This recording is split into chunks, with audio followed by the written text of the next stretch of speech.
Paz do Senhor Jesus, meus irmãos, tudo bem? Aleluia. Nós vamos estar iniciando agora a nossa lição da Escola Bíblica Dominical, na revista do terceiro ciclo da CPAD de Discipulandos. E o tema da nossa lição de hoje, da lição de número 8, é Relacionando-se com a Família. E o texto que nós estaremos trabalhando se encontra na carta de Paulo aos Efésios, no capítulo de número 5, nos versículos de número 22 ao 33, e no capítulo 6 de Efésios, do versículo 1 ao versículo de número 4. Nós vamos estar conversando um pouco sobre o relacionamento entre os membros da família, pai, mãe, esposa, esposo, filhos, de uma forma geral, conceituando a importância da família para a caminhada cristã. Eu quero convidar você neste momento a que possamos juntos aprender um pouco mais da palavra do Senhor e aplicar os conceitos bíblicos em nossa caminhada cristã. Efésios, no capítulo de número 5, versículo 22, diz o seguinte. Efésios 5, 22.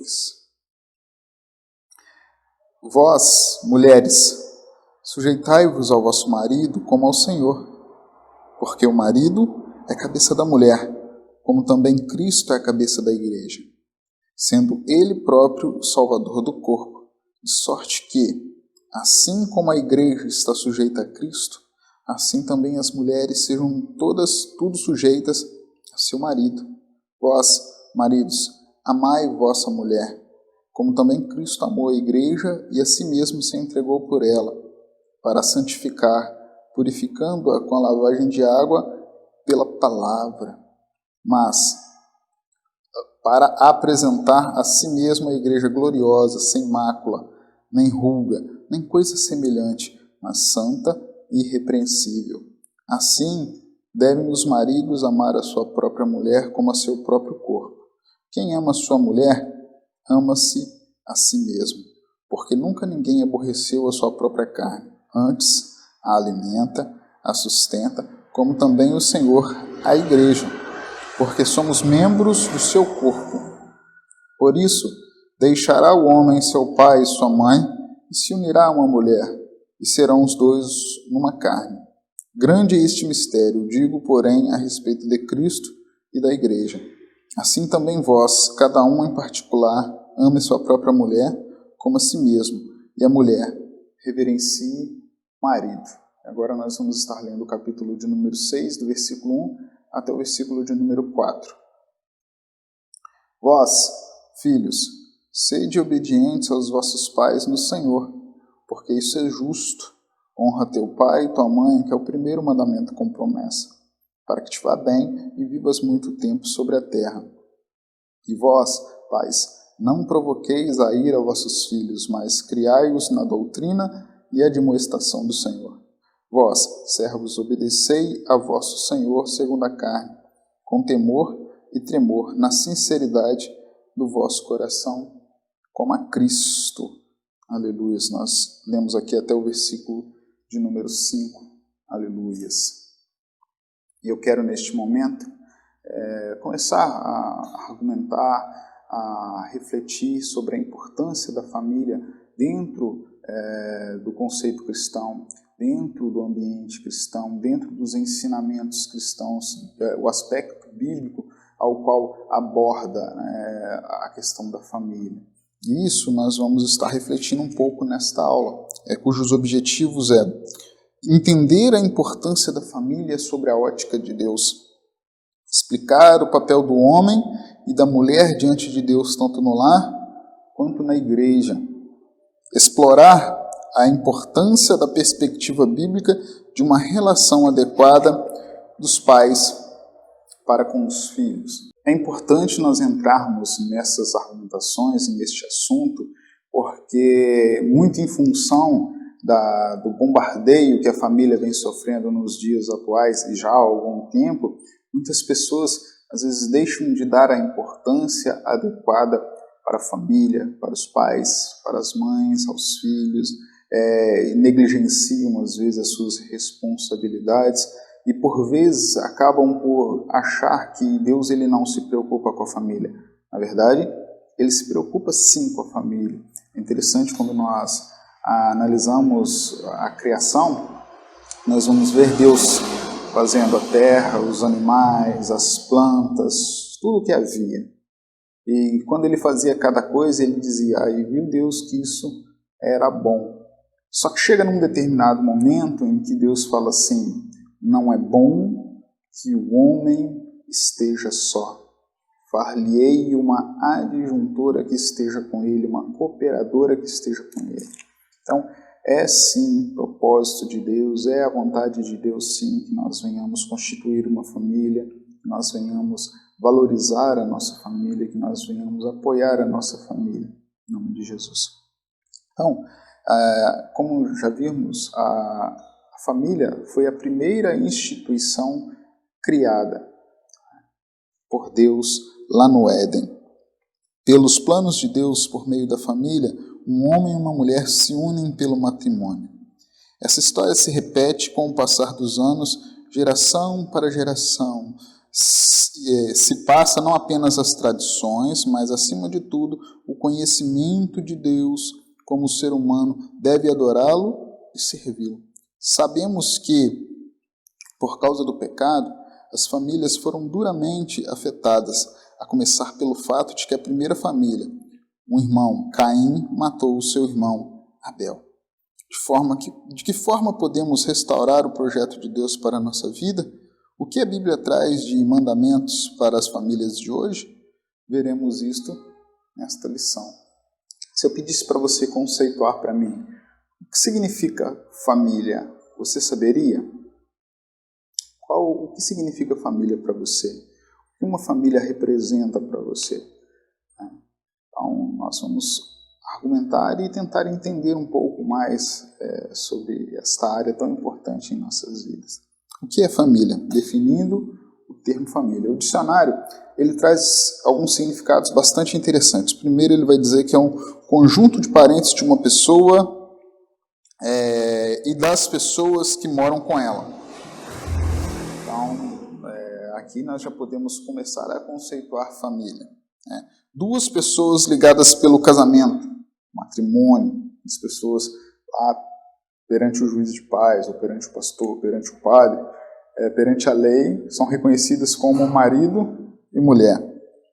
E os seus descendentes, ou seja, seus filhos e netos.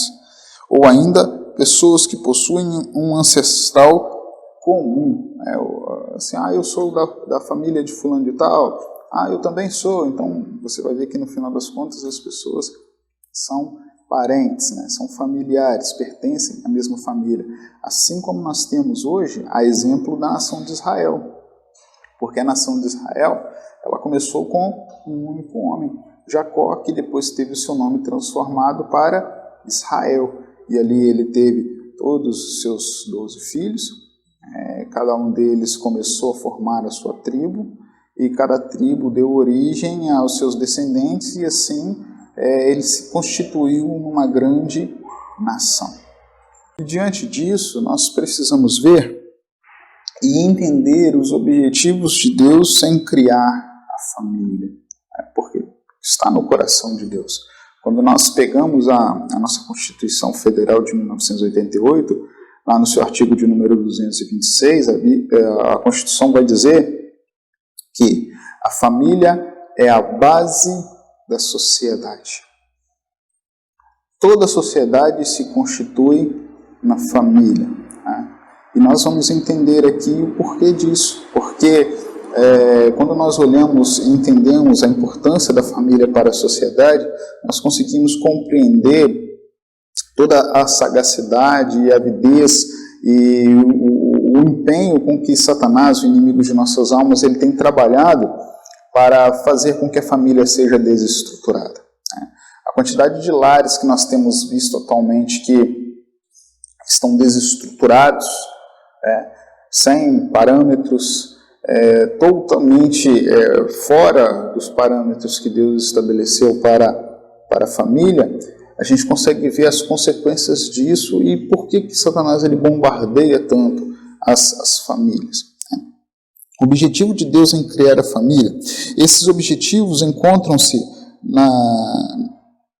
nas Escrituras em Gênesis, no livro dos Começos. A Bíblia diz que Deus criou o homem e deu-lhe autoridade para dominar sobre a natureza e formou a mulher, a ajudadora do homem, abençoando o primeiro casal.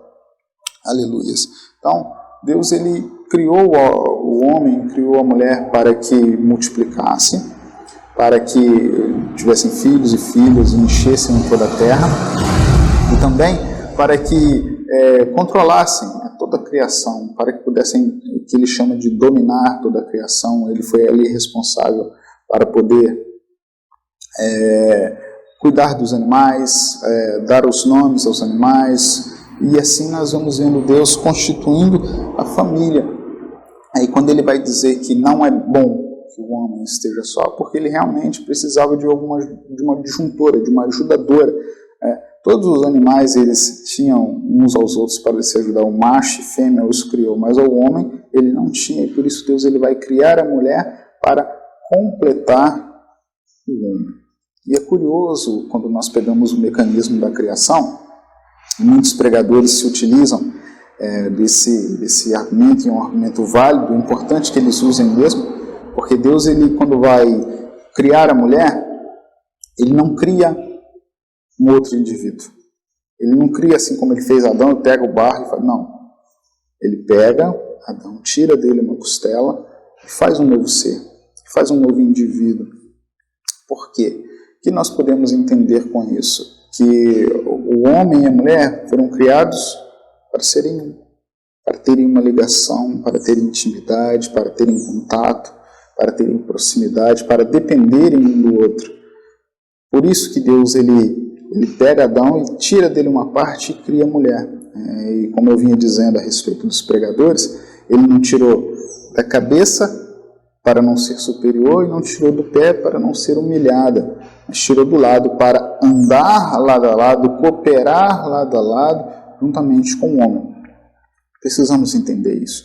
Isso é muito importante, porque se colocarmos isso dentro dos nossos corações, certamente muitos casamentos poderão ser salvos, porque é muito em função de homens que se acham autoritários, homens que se acham bambambãs, homens que se acham o rei da cocada preta e que querem mandar e que querem desmandar e humilham suas mulheres.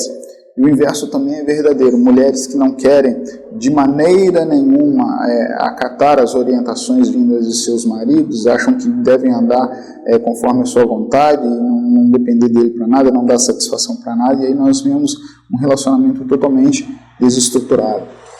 Por isso que Deus ele cria a mulher da costela para que ela esteja lado a lado com o homem, aleluia, para que ela esteja caminhando junto com ele. Ele não está dizendo que não haverão dificuldades, mas eles terão um ao outro para poder se ajudar.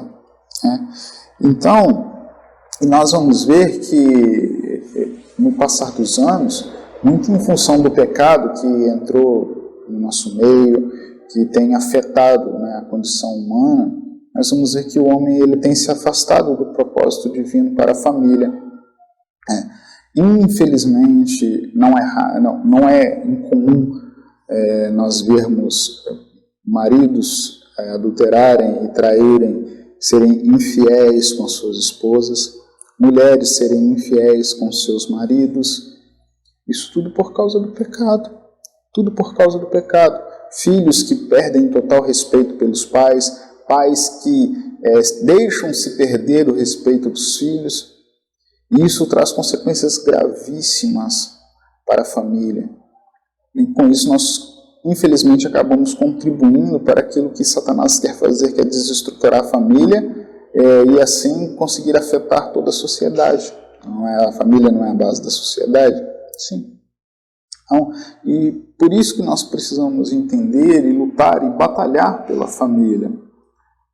Nós precisamos sim batalhar pela família. Talvez você vai me perguntar, mas existe a família só com o pai? Existe a família só com a mãe? Sim, a Constituição Federal inclusive prevê isso, mas esse não foi o propósito original de Deus. Não foi. Se nós pegarmos, por exemplo, uma determinada carga, e formos distribuir numa dessas carretas aí com vários eixos, com várias rodas, se essa carreta ela tem só 2 eixos na parte traseira dela, então a maior parte do peso fica distribuída só em 2. Então, à medida que você acrescenta os eixos, os jogos de roda nessas carretas, você vai ver que esse peso ele é completamente distribuído. Então, com isso você evita um desgaste desnecessário do veículo, você evita um desgaste desnecessário da rodovia. Assim também é a família. Deus ele criou o homem e criou a mulher para que os dois pudessem distribuir as responsabilidades, distribuírem as cargas e não ficar pesado para ninguém. Porque se uma mulher, e muitas das vezes as mulheres elas são vítimas de algumas situações e sem escolha acabam sendo submetidas a criarem os seus próprios filhos sem a ajuda dos pais, porque o que tem de homem aí que se mete com a mulher e faz o filho nela e depois vai embora, e isso está errado, e acaba deixando a mulher sozinha, fica pesado para ela. Por isso que Deus criou o homem e a mulher, para que ambos pudessem ajudar um ao outro nas tarefas, ajudar um ao outro na criação dos filhos. É o propósito de Deus para a família. Por isso nós cristãos precisamos veementemente batalhar pela família, lutar pela família, não deixar os valores familiares serem dissolvidos, por mais retrógrados que pareçam, por mais que pareçam, nós precisamos lutar, nós precisamos batalhar pelo que nós conhecemos como família tradicional. Muitos aí hoje em dia, dentro dos seus ideais, eles condenam a questão da família tradicional. Mas o que é a família tradicional? Pai, mãe e filhos e os seus demais familiares. Mas dentro do núcleo familiar, pai, mãe e os filhos. Porque o pai vai ensinar aos filhos os valores necessários que ele precisa aprender, e a mãe também. Ambos vão dividir as responsabilidades. Porque quando falta um, e realmente isso acontece, é uma realidade nossa, mas quando falta um, fica sobrecarregado. E aí mães criando, na maioria das vezes as mães, mães criando os seus filhos, e tem que arrumar 1, 2, 3 empregos, porque hoje não é fácil você criar uma criança, não é. O custo é muito alto. Claro que, graças a Deus, Deus provê, não deixa faltar. Então, é importante nós pensarmos sobre isso. Precisamos batalhar pela família. Quando estivermos dentro das famílias, batalhar pela manutenção e equilíbrio desta família. Não deixar com que essa família venha a ser afetada pela ação de Satanás. Em nome de Jesus. Apesar desses desarranjos originários do pecado, Deus ainda tem a palavra final na reestruturação da família. Ele enviou o seu Filho Jesus para salvar o homem, trazê-lo de volta a Deus e orientar novamente a família por meio de sua palavra. Por intermédio da Bíblia, vemos diversas diretrizes que devem ser seguidas a fim de que vejamos nossas famílias restauradas. Aleluias. E com isso, agora nós podemos adentrar num outro aspecto da família, que é a questão do relacionamento. Porque há um relacionamento entre o homem e uma mulher, os papéis definidos entre homem e mulher. Os relacionamentos, eles são inerentes e necessários, porque o homem ele é um ser gregário, ele precisa se relacionar com outros indivíduos, com outros pares, ele precisa se relacionar com outras pessoas, porque senão ele vai contrair distúrbios sérios. Por isso que nós precisamos entender a questão dos relacionamentos. Todas as áreas da vida do homem vão acabar em relacionamentos, vão estar relacionadas com algum tipo de relacionamento. Se você pegar, por exemplo, os 10 mandamentos, ele vai falar todinho sobre relacionamento. 4 deles vão falar sobre relacionamento com Deus, e os outros 6 vão falar sobre relacionamento com outras pessoas. Não adulterarás, não desejar a fazenda do próximo, não matar, não roubar. Tudo isso, amar a Deus acima de todas as coisas, relacionamento com Deus. Não roubar, relacionamento com o próximo, não dar falso testemunho, tudo isso aí. Então, nós precisamos entender que a família se constitui num relacionamento também agora entre um homem e uma mulher, aos quais Deus estabeleceu os papéis bem definidos, desde que bem entendidos. Nós não podemos deixar que haja aí uma interpretação equivocada. Muitas pessoas, infelizmente, inculcam dentro desses versículos que estaremos lendo, né, quando vai dizer que a mulher seja sujeita ao seu marido. Isso precisa ser bem entendido. Então, isso que nós vamos procurar fazer aqui nesse sentido. O que é o relacionamento conjugal? O relacionamento conjugal é a interação entre marido e mulher dentro da união matrimonial. É composto por deveres e direitos mútuos e servem para que o casal possa conviver em harmonia com todos os aspectos. Esse relacionamento ele é tão importante que Deus compara a sua relação com Israel como uma união entre um homem e uma mulher, e da mesma forma como a cerimônia de casamento, como nós fizemos a leitura aqui no início, quando Paulo ele vai comparar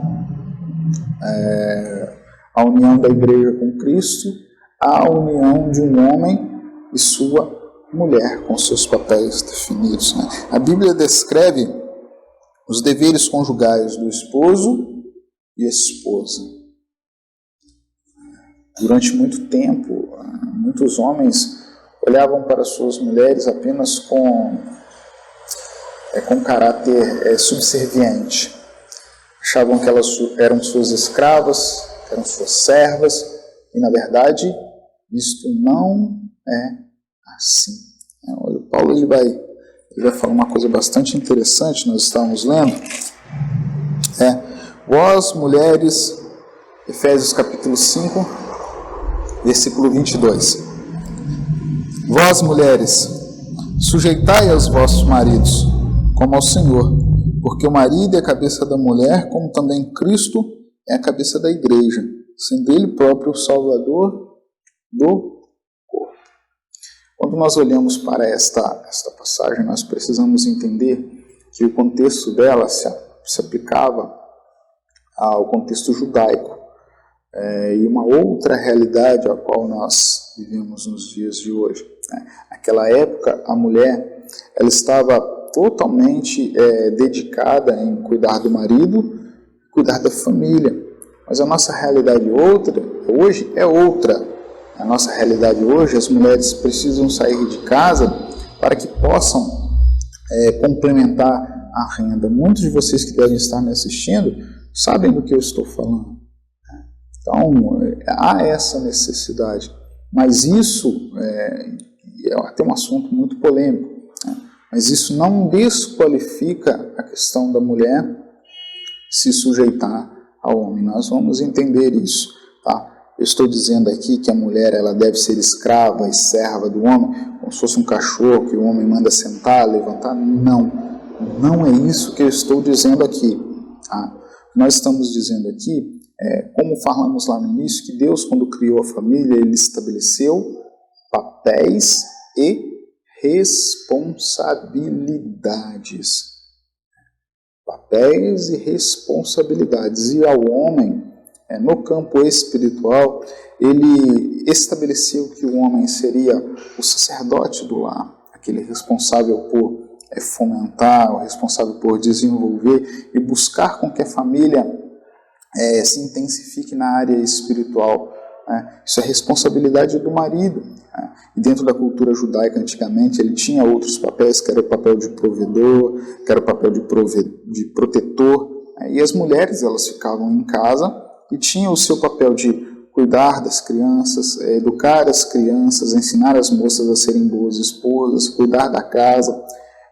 Só que hoje, isso mudou um pouquinho. O homem ele continua com essa responsabilidade espiritual diante de Deus. Ele é sim o cabeça da família, aquele que responde pela família. E a mulher, ela é uma cooperadora do marido. Nós estamos dizendo aqui que o marido ele vai decidir e pronto, acabou? Não. Ele deve sim consultar a sua esposa, aquela que está mais próxima de todas as situações, na maioria dos casos, mas Eles devem, sim, conversar, ela deve cooperar nas decisões, sim. Não é uma decisão, não são decisões autocráticas, autoritárias dos maridos, de maneira nenhuma. No campo espiritual, o homem, ele é, sim, o responsável pela casa, e a mulher, espiritualmente, deve se sujeitar ao marido. E nós vamos chegar lá para que os homens entendam que não é simplesmente cobrar da mulher uma submissão. Vocês vão entender. Olha só. Continuando, para a gente poder entender essa questão dos papéis, você olha para um time de futebol. Imagina um time de futebol. Todos os times de futebol, assim como em todas as competições em equipe, ou na maioria delas, se tiver alguma aí vocês podem me ajudar, que não tenha, existe a figura do capitão. O capitão, ele é o responsável legal pelo time, a quem é cobrado, é quem realiza a comunicação dos interesses do grupo para com terceiros. Então, essa é a figura do capitão. Mas o capitão sozinho, ele ganha jogo? Não. Se o capitão for goleiro, ele vai conseguir ir lá na frente e fazer um gol? Não vai. Ele vai conseguir atuar na zaga, na lateral, no meio de campo? Não vai. Ele precisa dos seus companheiros também, assim como o marido também precisa da mulher. Se o marido negligenciar a mulher nas suas decisões, isto está errado, né? Porque quando nós continuamos, nós vamos ver os deveres dos maridos. Olha só, Efésios capítulo 5, no versículo 28. Veja bem. Assim, devem os maridos amar a sua própria mulher como ao próprio corpo. Quem ama a sua mulher, ama-se a si mesmo. Porque nunca ninguém aborreceu a sua própria carne. Antes a alimenta e sustenta, como também o Senhor a igreja. Então, se o marido, dentro do campo espiritual, ele pretende esperar da mulher algum tipo de sujeição, ele precisa primeiro amá-la. Vou repetir. Assim devem os maridos amar a sua mulher. E se ele amar a sua mulher, ele vai receber da parte dela uma submissão, uma sujeição amorosa e voluntária em busca do bem comum, e não vai fazer o mal para ela. Porque a partir do momento que ele deixar de amá-la, como que ele vai querer algum tipo de submissão? E aí passa-se sim a ser um relacionamento prejudicial para ambos. Olha só o que Pedro vai dizer. 1 Pedro, no capítulo de número 5, isso mesmo, 1 Pedro, deixa eu só confirmar aqui.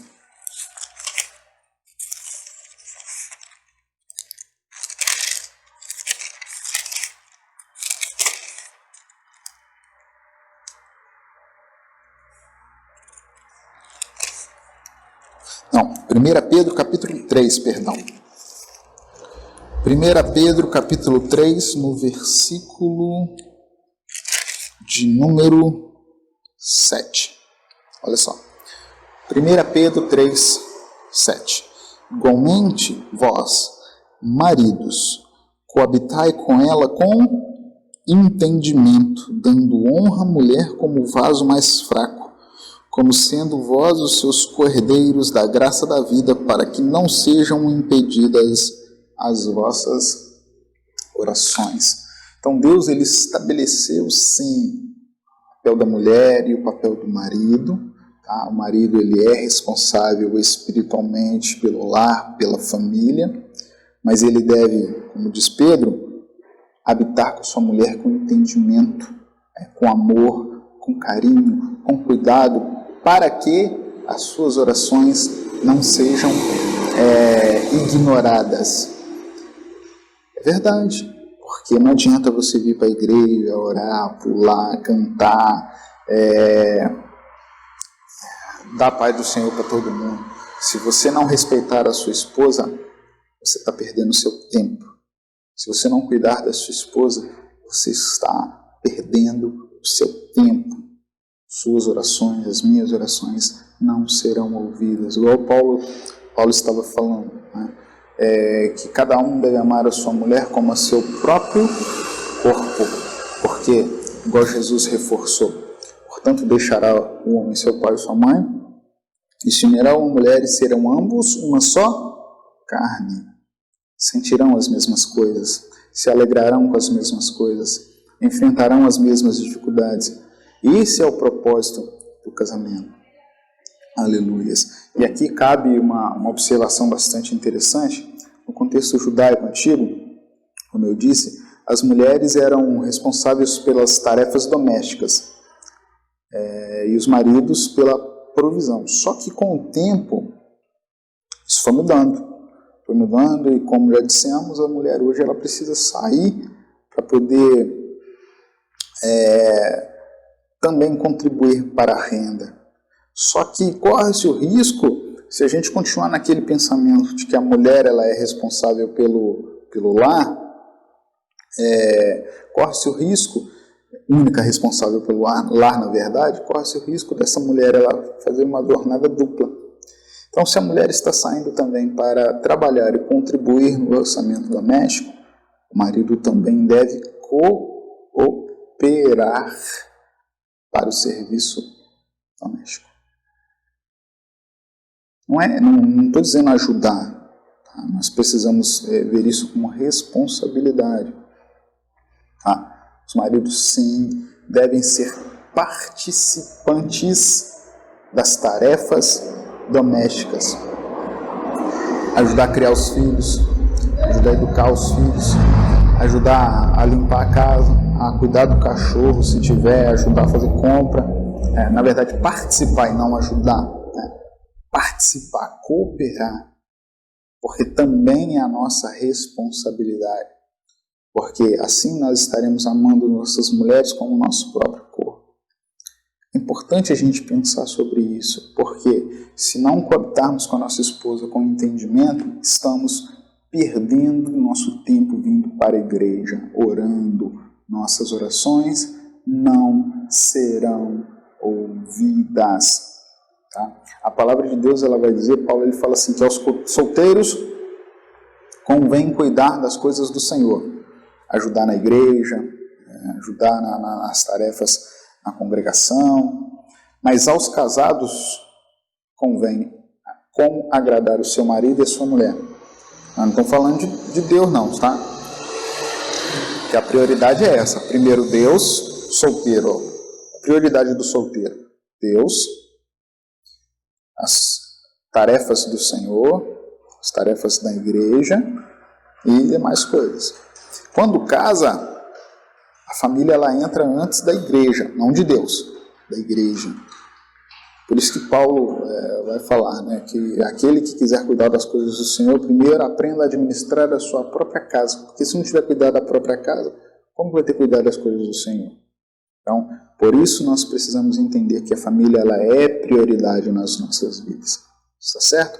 E por fim, nós chegamos ao último componente da família, que são os filhos.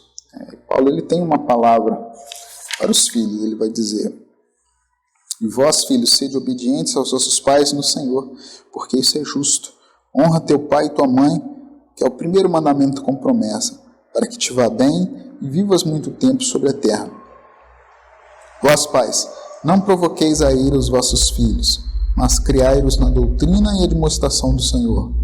Lá nos 10 mandamentos, Deus ele vai estabelecer que os filhos eles devem honrar seus pais para que vivam muito. É o primeiro mandamento com promessa, né?